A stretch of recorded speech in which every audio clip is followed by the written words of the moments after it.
Welcome to The Archotechs, a RimWorld fluid ideology series about pursuing the Archonexus.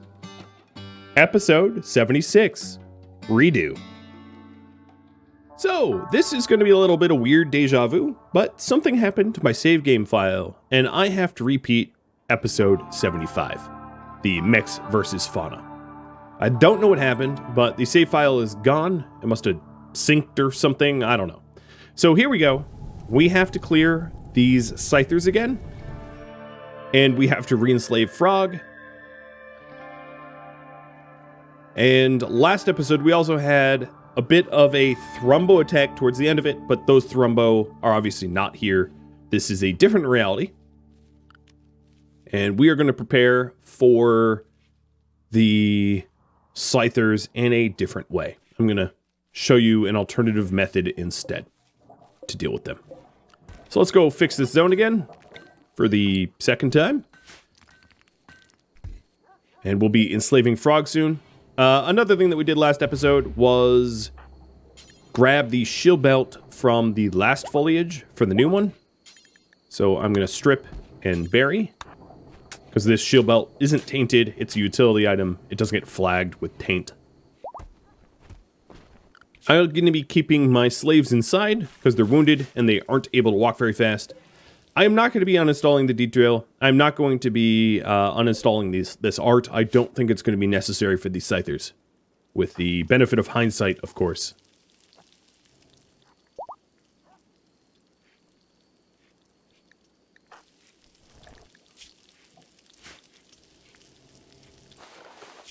All right. Instead of using literal meds, let's use herbal.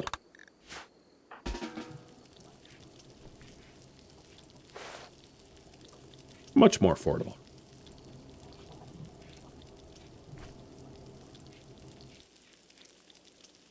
Frog's resistance is broken. And then once the animals wake up, I'll trigger the droner. And at this point, I'm going to force everyone inside now. Trustin, Bunny, everybody.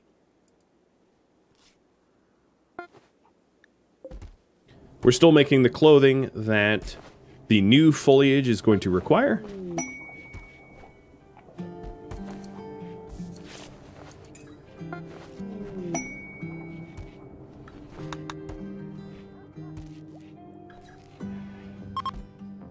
The trade caravan is leaving, and once they fully leave the map tile, I will trigger the animal pulsar.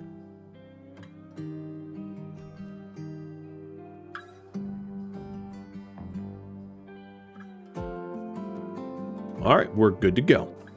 So this way is a bit more exploity, but since I've already showed you the way I chose to do it by sending Sven over as a human target, I'll show you the more exploity method, which is to congregate all of the animals in this door, because that's the only access point they have to me. And then once I have a big old swarm of animals, I'm going to go and wake these scythers up, and Frog has been enslaved. So Frog, congratulations. Your suppression is not maxed. What we're going to do here is put you on slave outfits, slave zoning, and change your work. You're going to be growing for us. And crafting. And then we might as well go straight into a scarification, because that is going to be required for Frog. And then also an execution. So as soon as Frog gets the correct clothing on to be fully suppressed, I will execute to maximize his suppression. So he is missing a slave body strap. So if I take a look at the slave body strap, we don't have 70 ingredients of any type of leather. So I'm going to need to make a patch leather slave body strap. So I'm going to make patch leather out of all the leather that we have available, which means giving Trustin a second to work on that. All right, so now I have 100 patch leather. Stop the patch leather queue and make the slave body strap. Now that all these animals are all nice and congregated, what I could do is just go over here and wake them up by putting a sleeping spot next to the ship, which then triggers them. And then all of these animals will lose access to reach me if I create a steel wall here. And they will go attempt to stomp the Scythers again, but we kind of already have seen that fight and we know that they lose. So here we go, they're gonna lose again. But that would be the even more exploited way to do it, to use a sleeping spot to wake them up. Alright, so Frog, go wear your body strap. I'm gonna, oh, that's tainted. I'm gonna force wear it. And of course, Scythers have won again. History sometimes likes to repeat itself. So I'm gonna go break this door with no luck, draft the rest, and go fight them myself. Just like before. I think oh no, the animals fared just about as well as last time. What I'm gonna do is manually select the creatures that I want to butcher, so that I'm butchering the big ones and not a whole bunch of squirrels or something like that.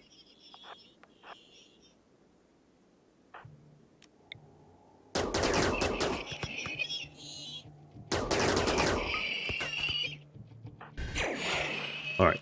Odd that I can vertical pulse them, but that I will. It's not very effective, but it's better than nothing. And then Trustin, you use your stun.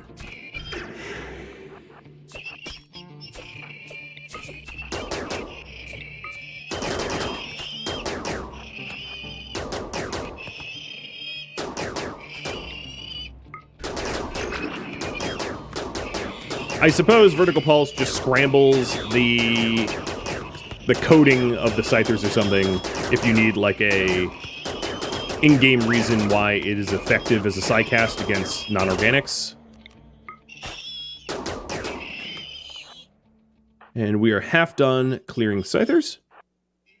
One of these Muffalo actually survived. Good for them.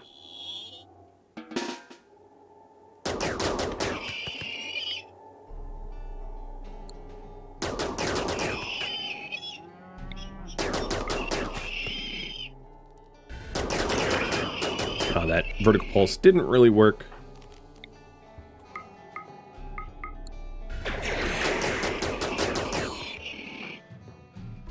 Let's back up. And pulse again.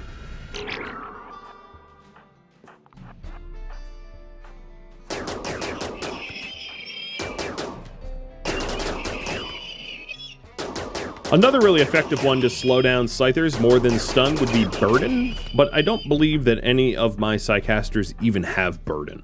Burden just physically slows down your movement speed, which is really effective, especially against things like Thrumbo that don't have ranged attacks. Alright, we're down to 3 Scythers, and I should be clear of this pretty soon. And then we will go ahead and maximize Frog's suppression through the sacrifice of whatever your name is, Goose. Come on, Scythers. Let's go.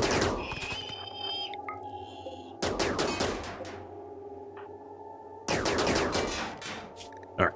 At this point, slaves are free to leave the compound. It doesn't really pose much of a threat anymore.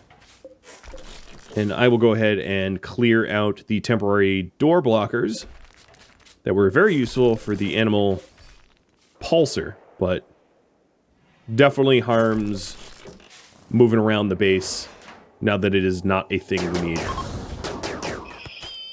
Done.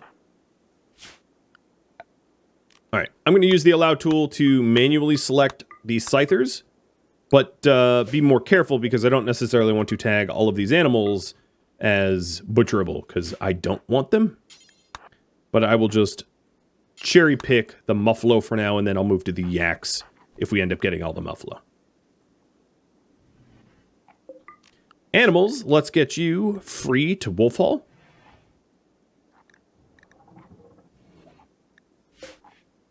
They're going to take some weird pathing until these walls are destroyed. But No Luck has no other tasks because I don't have art queued up. So all of those wall blockers are going to be cleaned up in just a moment. And there you go. A different method to do the Psychic Ship and the Scythers. So I suppose I got the opportunity to show both ways for whatever that's worth. Because of the lack of meat that we have, I'm going to put Bunny on cooking. At least for a bit, once her Psi Focus is maxed. And then, unlike the last episode, I doubt that I am due for... for Thrombo. That was pretty fortuitous last time, but yeah, this time we'll have a different subset of events. It does lead me to an interesting point, which is some events in RimWorld are like sort of predetermined, where they can be queued up in your near future, and they will trigger no matter how much save scumming that you do. And then other events are just by chance. So those Thrumbo happened towards the end of the episode, so my guess is they weren't queued up, and therefore they will not happen. Lightning won't strike twice.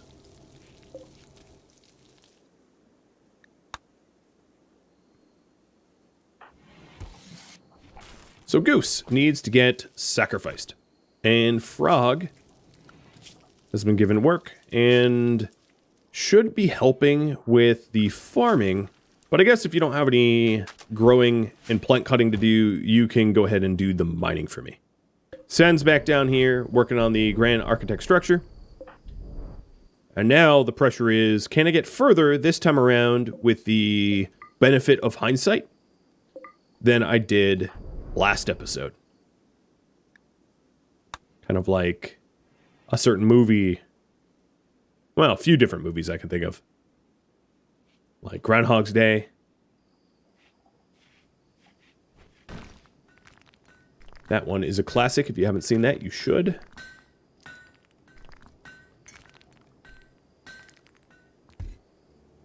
Or Edge of Tomorrow, where a civilian replayed the same day over and over and over to get better at having more positive outcomes. All right, wolf haulers. Let's keep you out of this area. You don't need to wander around in the solar fields because all you're going to do is dirty it up. So I'm going to allow the wolves to go around like that. I suppose I could stick a door in here to cut down on their travel time, but it would then act as a thoroughfare for everybody else, which might not be ideal. Okay, yeah, I was going to say these horses should be allowed outside. There's no reason they can't wander, and now they're moving. So, Frog, public execution with Goose. Last time this was spectacular. I have no idea what it is going to be this time, but what I do know is you're going to need to be named Foliage. Your namesake from before.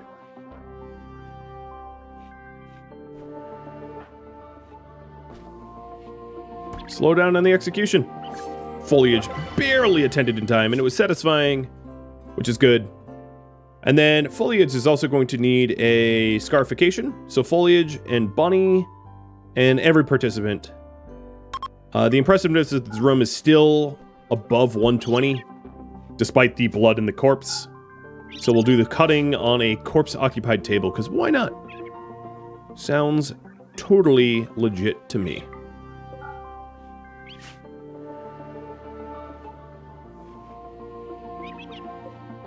So the other thing I wanted to do is to set up dusters. I'll make dusters forever, except for in cloth. In Foliage, you got a left eye stab. Nice. Enjoy. Being in a little pain all the time now. And it was satisfying as well. At least the RNG didn't hurt me this time around. Because sometimes when you save scum, just by chance, you know, things that went well for you before go horribly second time around. But not in this case. Not so bad.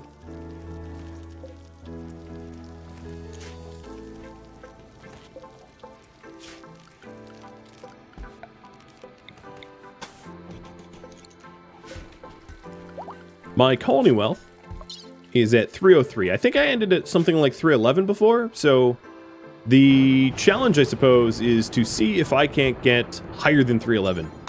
If I'm going to have to replay 45 minutes, I might as well give myself some sort of challenge. So before, I also had Trustin start to make pianos as a method to make money because I was out of leather, but this time around, I think I'm focusing a little bit better on hulling the muffalo. So that might not be necessary.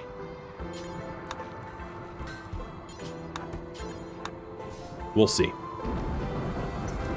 The amount of time it takes to make a duster versus its quality and wealth is a lot better than pianos. Pianos just take so darn long.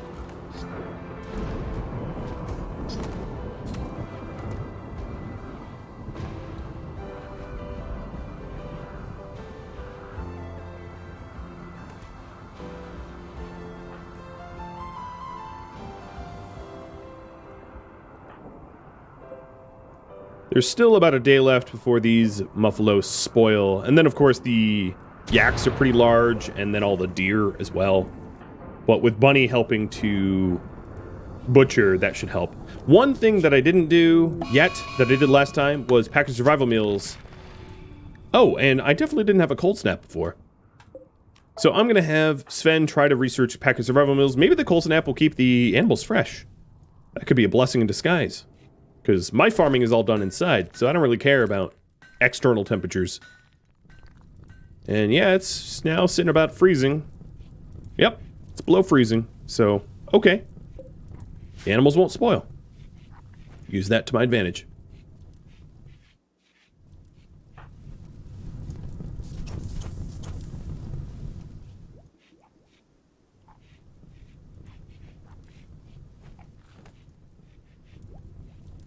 Cutting stone from wait a minute, didn't I tell you not to do this? Ah, not yet. Right, because, you know, I've done this before. You kind of forget. So, set the stone cutting to slaves only. I don't want Trustin... Oh, no, not to Trustin. I don't want Trustin to do it. He will shred mechanoids instead. Bunny is helping out with cooking. And I think what I'm going to do is I'm going to bring the lavish meals, and I believe I did this before, up to 27, making more lavish meals, using up more meat, and freeing up more room for more butchering.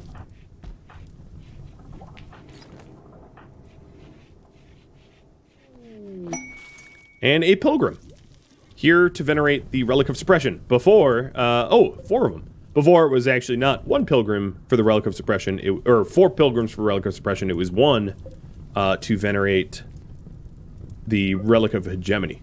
So, similar quest, but different outcomes. And now I'm going to unforbid the larger creatures, because there's more bang for my buck per trip and travel.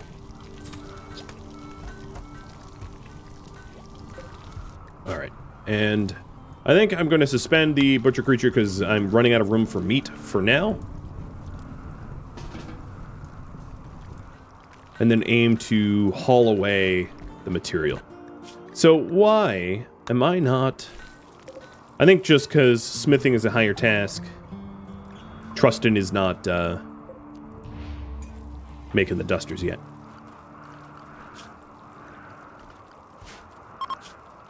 But 304 in climbing. Maybe these Outlanders will give me a better gift than the last person that gave none. Who knows? And just a few scythers left to haul. Now, the external temperature is actually slightly above freezing, so these things are spoiling in about 2 days. They're refrigerated, but not frozen.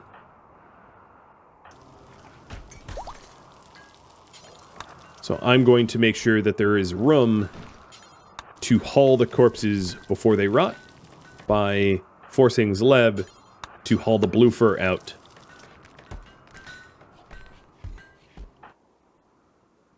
I believe that's the last scyther left. And then production command. So now it should be, oh, it's component time, but then it will be duster time.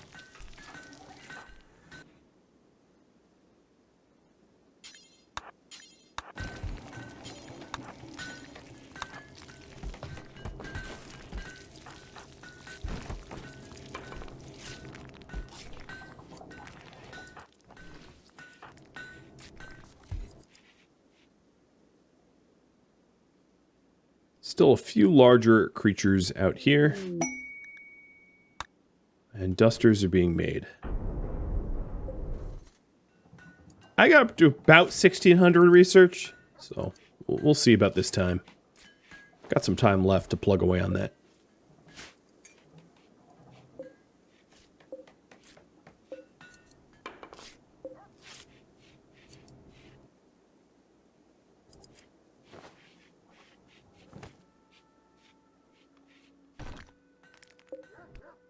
So at the bottom of this electric stove queue, I'm going to set up packet survival meals, do forever, drop on the floor. Trying to use up the meat and turn it into something I can sell.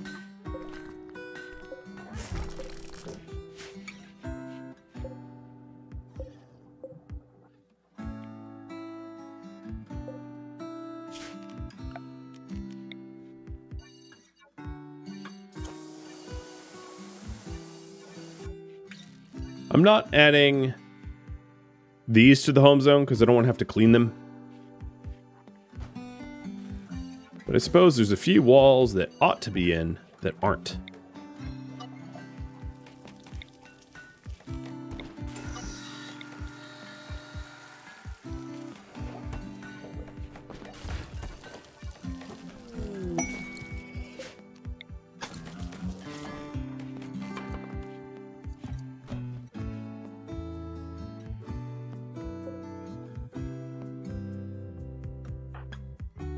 So I'm still hauling the animals away.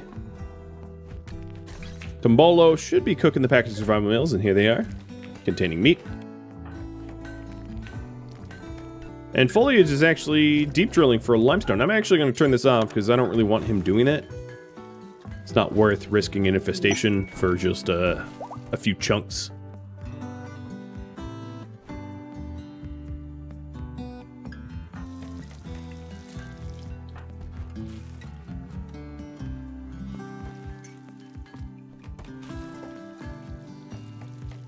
I might be running a little low on leather now after making all these dusters, so I'll keep an eye on that to make sure that I keep butchering creatures for the leather and the meat as I use up the meat as well. And we should, because I'm doing a lot of production right now, see the colony wealth go up. Alright, Trustin looks idle because there's no leather available. All right, Bunny, let's pivot. Tombolo was about to do the butchering, but I just told him not to, which may have been a mistake. Let's haul the bucks over.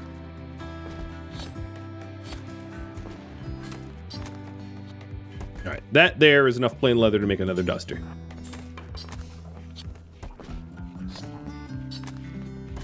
No problem. I definitely could see a scenario where we end up making pianos again. Because running out of raw resources pretty quick here. Shay, the base is looking a little dirty, so I'm going to set you to clean.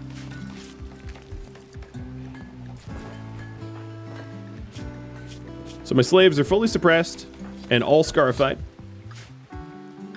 The animals over here are rotting soon. I guess I'll go for the pigs next. And this doe.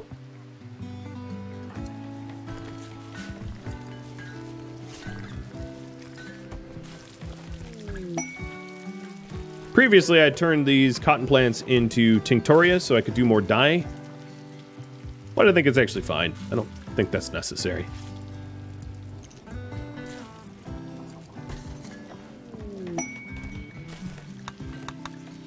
Sven, how's it coming? So he's protected by the rain. He has a relatively beautiful environment thanks to that art. So his mood isn't suffering like it could be. It's holding. pretty well. And he still has a week left of the all relics collected, which is a big boon. Summer has begun and it's still frozen out. Thank you, Cold Snap. It's actually helpful. These corpses are running. I'll get the gibbets. Stick some gibbets out here.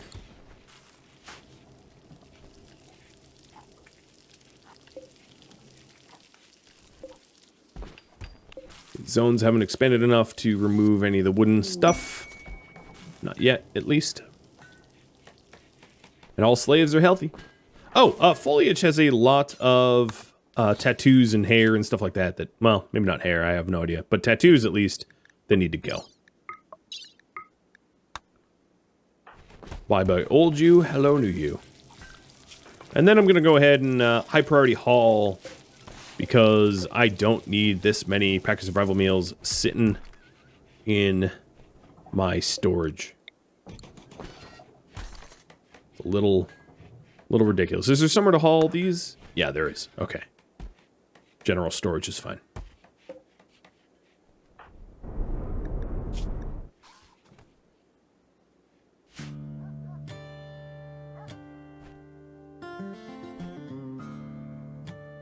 If all the pigs have been grabbed, next, I guess, would be turkeys or warg.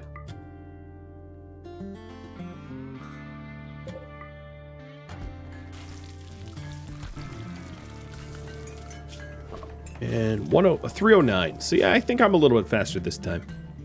Doing things a little bit more efficiently, I'd like to think.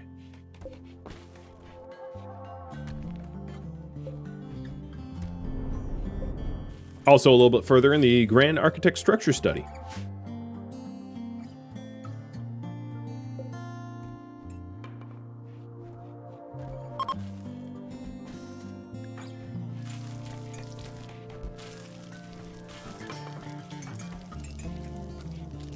No luck is idle. So no luck. I'll allow you to use limestone. I'll have to go to wood if... I mean, I'll go to wood if I have to. I hope I don't. And then smelting from slag definitely is something that only slaves should do. So if Trustin, you're idle, we're back to pianos. Because I have plenty of wood, plenty of steel, so all the same reasons to make pianos, just like last time.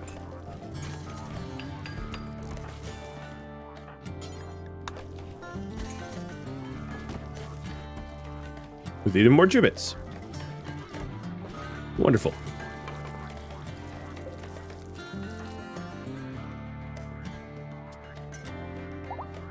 This kitchen looking a little dirty. I'll get Shay to clean it. And then I'm going to reduce the haul priorities, because some of the dirt came about as a result of all the hauling over cleaning. So in terms of wildlife, there aren't, there's not herds of stuff to hunt. There's this Arctic fox that I might want to just shoot so it doesn't actually cause me any harm. But I don't think I'm going to waste any time butchering the small things over there, because it's more effort than it's worth.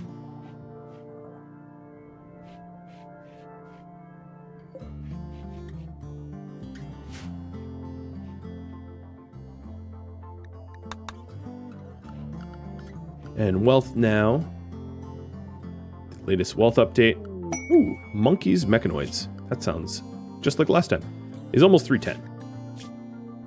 First chief of the Bria people making a request. I will be asked to take on centipedes, lancers, pikemen, scythers, climate adjuster, proximity activator, mech nodes, hive shields, mech assemblers, drop beacons, inferno turrets, mini sluggers, and auto charge.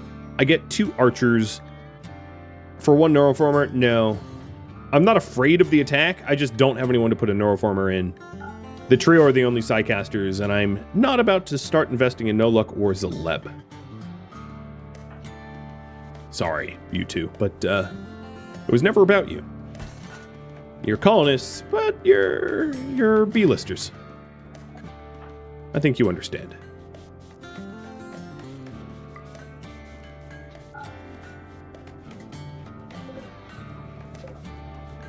All right, at this point, I will set up a permanent patch leather queue because, well, I'm going to wait until I butcher the rest of these creatures.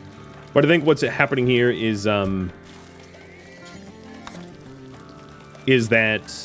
there's just no stacks of leather that I can use for trust anymore.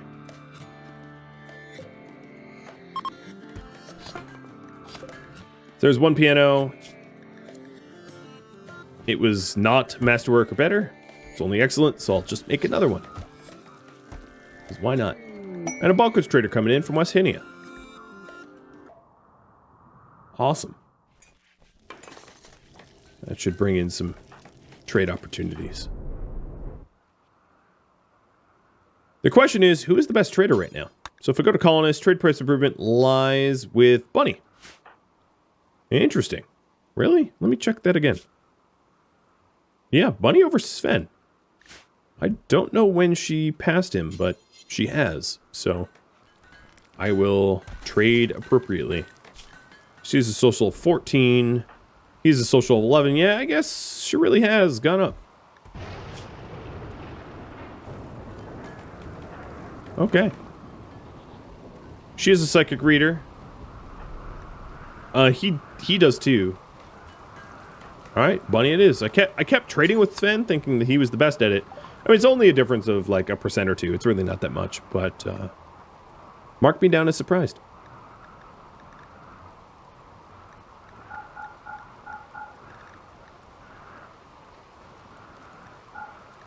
So I am first going to get rid of art. Let's see if there's anything for me to buy. I guess that's a big question. Not really. No. Chocolate if I want chocolate, but that's not that much of it.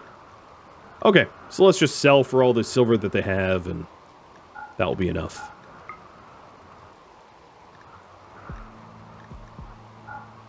Close enough. 4 silver off. That's fine.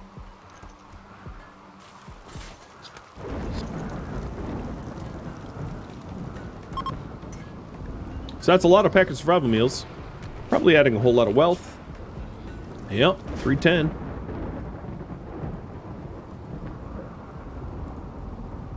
Despite the fact that it is summer, it's still not super hot. But these things haven't rotted yet. Any animals added? Nope. I guess the Mega Sloth would be the biggest thing, but it is very far from the base, so I'm not going to bother going all the way out there. Too much of a detour.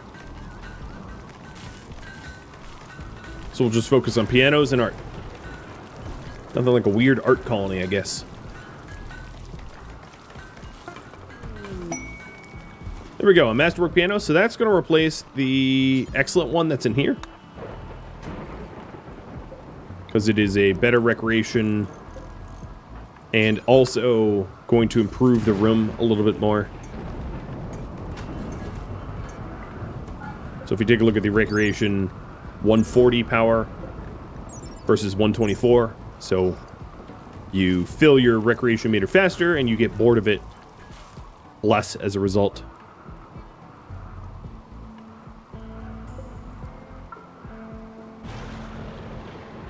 The amount of chunks that we have stripped out of the ground here, pretty impressive. I have to go 2/3 south here. Like, we're grabbing chunks from over here. So you can see this is the remaining chunks. I guess what I could do is, because we're cutting all blocks, I will set all chunks left on the map to be hauled, because that means that the wolves can help. Which is not a terrible thing for them to do.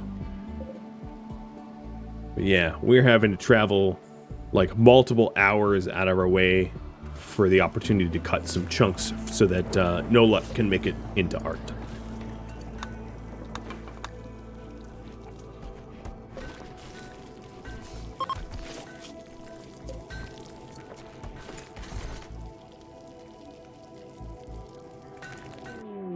Alright, I think I am going to cancel the package of survival meals because we have burned through our supply of vegetables and meat. Rewarded hostility. 2 groups of tribespeople have been harassing. I'll have to kill... oh my lord. 245 tribals? Yeah, I don't think so. That is against essentially 5 people. That is some of the most absurd hostility quest I've really ever seen. And for garbage rewards here. Like, I don't need that much uranium. That's a lot of goodwill, but like, it's goodwill. And I'm not going to put myself at risk like that. But that is a lot of tribals. And it's 2 groups? It's 2 groups, so it's actually more like 500, not 250. So holy moly, is that ridiculous.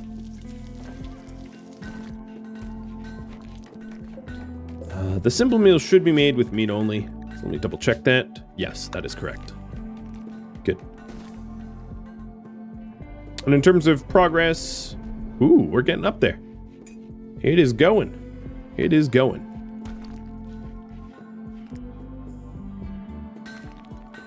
Trustin looks idle, so we'll queue up another piano. At about $1,000 a pop, that's not a bad way to move the needle.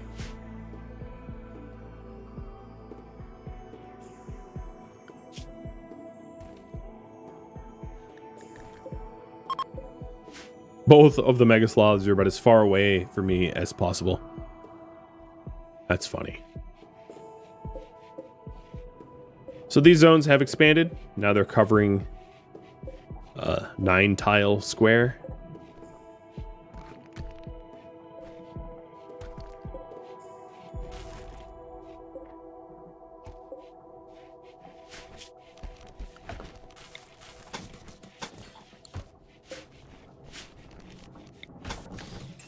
I think that it's very unlikely that I'll ever really benefit from these moisture pumps because the end of the series is closing fast and likely won't expand to the point where it becomes a useful investment project for me.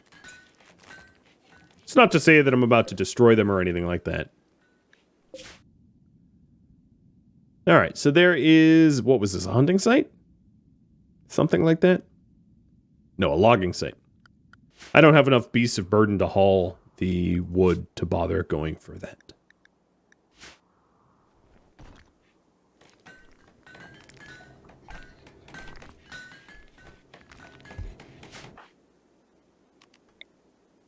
A little bit more production command for some synergy. At this point, I think Bunny does not need to cook anymore. We've caught up with all the cooking queues that we have. I think what I'll do for her is go around and cancel all of the regular steel mining that I had queued up and have her go specifically for the plasteel. I don't know if there's going to be a point where Sven will be able to use the ground penetrating scanner to try to find nodes for me to exploit. But what are you doing? But whether that's the case or not, definitely helpful for her to get some plasteel. Because I'm still honestly considering adding autocannon turrets to the perimeter here. I did mention previously that the veteran in me cringes at the concept because perimeter defenses of turrets that are just built around your base is very ineffective compared to kill boxes. But I have not much else to do but to do that. So I'm going to do that because it's, I don't know, guns. And maybe I just want guns. Who can blame me? So there we go. That's 3 autocannon turrets. I'll install dead power so I can turn them on and off remotely. And then I might also consider uranium slugs. I only have 93 uranium. So let me double check and jog my memory if there's any natural occurring uranium on this map tile. There's obviously more plasteel. I might be able to get a little bit of uranium out of these ancient cryosleep caskets, so I can break them down. But that might be the limit of uranium outside of deep drilling.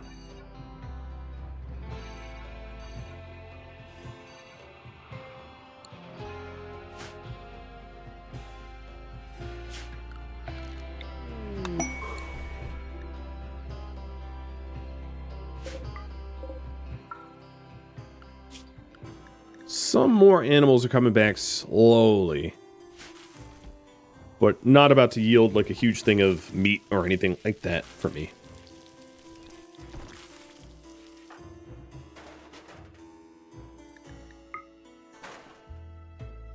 Not really sure what my colonists are doing. I have them trying to remove the roof over these zones to try to speed up mining, but they removed one roof and they were like, all right, we're done, bye. And they left, which is kind of funny. All right, Foliage's mining skill is only 6, so I'm going to have him do something else because he's not going to get full yield off of the plasteel, as he's not particularly skilled.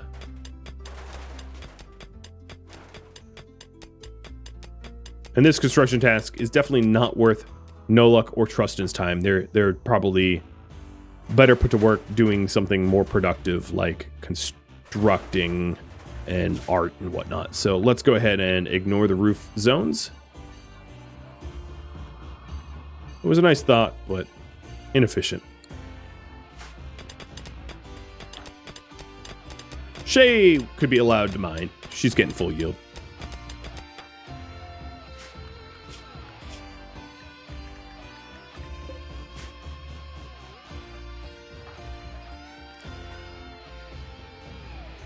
And we'll be delivering the steel, plasteel, and components to the autocannon turrets around the perimeter of the base, constructing them, and then having to make a whole lot of components to replace what we used.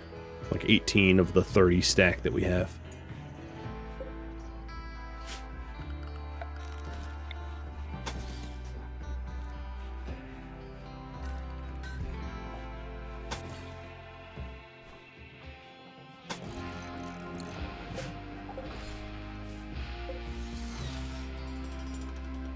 And here's the first one.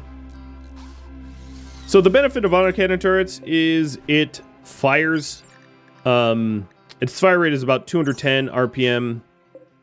Compare that to a mini turret at 450. It's slower, but it is a burst shot of 3, much like the minis, which is a burst shot of 2. So it's fewer shots, but then the big change is accuracy and damage. So its damage is 27. And the accuracy for medium and short is around 70, let's call it, and a range of 33. And this is damage 12 with an accuracy of short of 70, but medium is less. So these don't hit very reliably at somewhat distant targets. And then its range is 29, so it's shorter. So these things will hit harder from a further distance, doing more damage. Their disadvantage, of course, is that they have a dead zone, this inner circle where they can't fire on anything. And then the king of damage and armor penetration would be the uranium slugs. And the uranium slugs hit like a bus, but they do require uranium to reload, whereas autocannon turrets only require steel. So autocannon turrets are very, very effective use of steel. So in terms of like using steel in your colony to defend your colony, things like spike traps are very ineffective. I mean, they're very effective, but they're very inefficient, I should say, because it's basically one spike trap per enemy, more or less, per human. Sometimes humans can go through 2 of these. So it's like 45 or maybe even 90 steel to kill one person. Whereas 90 steel in an autocannon turret can easily shred, 5-10 tribals. And then, of course, spike traps are absolutely just about worthless against centipedes and the like. A centipede can go through like 10 of them, whereas a few autocannon turrets using a fraction of that steel can shred centipedes. The reason why I cringe at the spacing these autocannon turrets out is, as they are spaced out, they're not very effective. They're way more effective when they overlap with one another, so you have overwhelming amounts of gunfire for one spot. But it's fine. It's something fun to build. To say that I did. That I did perimeter turrets in a way that I think is noobish and inefficient, and why not just do it anyway? So now we have these 3 autocannon turrets. Also, another thing to do is either you can have them next to one another, all within the same dead zone, but like put a wall between them so they can't blow up and chain together. But the thing not to do is to overlap them like this, where if I built this one here, this one could fire at meleeers at this turret, and what is just very likely to have happen is this autocannon turret then would destroy this one. So you want to try to make it so they don't have friendly fire. They don't overlap in such a way that they destroy one another. So if you take a look at the turrets that I have so far, some of their circles might overlap, as you can see, but there's physically no way for the turrets to really fire upon one another. Like, these don't reach enough, and there's a wall in between, so on and so forth. So consider when you're laying out your turrets that they collaborate and cooperate with one another and they don't compete. Because if you stick them too close to one another like this, they will blow up and it will just chain explode all your turrets all at once. All it needs is one to spark, and that's really sad. And then, you know, don't have them fire upon one another. So if you're doing a kill box with autocannon turrets on the side, you're going to want a kill box that is wide enough like this so that the two firing arcs of the autocannon turrets, you know, don't overlap one another. Also, you have to consider that when a turret shoots, so let's say this is the maximum range of the turret, it's possible that it misses a target at maximum range and the bullet can travel like 5 more cells. It's unlikely, but it does happen. So you should leave a little wiggle room for misses, which means if I was to build another autocannon turret, you know, I would want to make it about this close and no closer, because then there's a chance of just destroying my own turrets with my own turrets. And that, my friends, is just about the wrap up. For the record, I did gain probably a little bit more wealth than last time. And I think I killed the scythers a little bit more efficiently. And of course, added this time around autocannon turrets, but of course, I didn't kill the Thrumbo. They never arrived. And that, my friends, is all the time I have. And hopefully, with any luck, I don't have to re-record this for a 3rd time. I'll make sure that I back this up like twice over. Thank you for tuning in to episode 76 of the Archotechs Redo. I want to apologize for having to replay the last 45 minutes. I don't know what happened, but I'm going to make sure it doesn't happen again. If you have any feedback or questions for me, let me know in the comments below. If you'd like to join my gaming community, Rhadamant.com has the link to Discord, as does the description of this video. Thank you so very much for watching. A special thank you to my Patreon patrons and Twitch subscribers, and also viewers like you that, for some reason, want to watch the same episode basically twice. I appreciate it, and I will catch you all next episode. Farewell!